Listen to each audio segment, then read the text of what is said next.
ভাই, ব্রাহ্মণবাড়িয়ার নাসিরনগর থানার কুন্ডা গ্রামের একটি লোক সৌদি আরবে গাড়ি অ্যাক্সিডেন্টে মারা গেছে। নির্মাণ কাজ শেষে বাসায় ফেরার পথে সড়ক দুর্ঘটনায় প্রাণ হারিয়েছেন প্রবাসী নজরুল ইসলাম। বুধবার বিকেল 5টার দিকে মদিনায় এই দুর্ঘটনা ঘটে। আয়শা ওই গাছটা সহ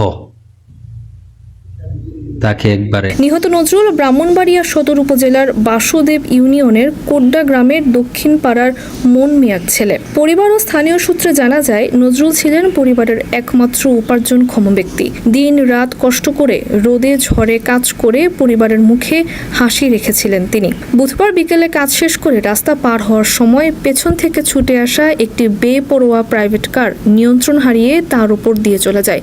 ঘটনাস্থলেই তার মৃত্যু হয়।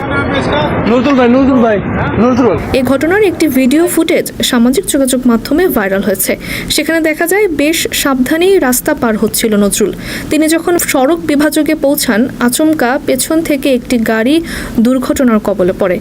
গতি এতটাই তীব্র ছিল যে এতে সড়ক বিভাজকের একটি গাছও সম্পূর্ণ উপড়ে গেছে।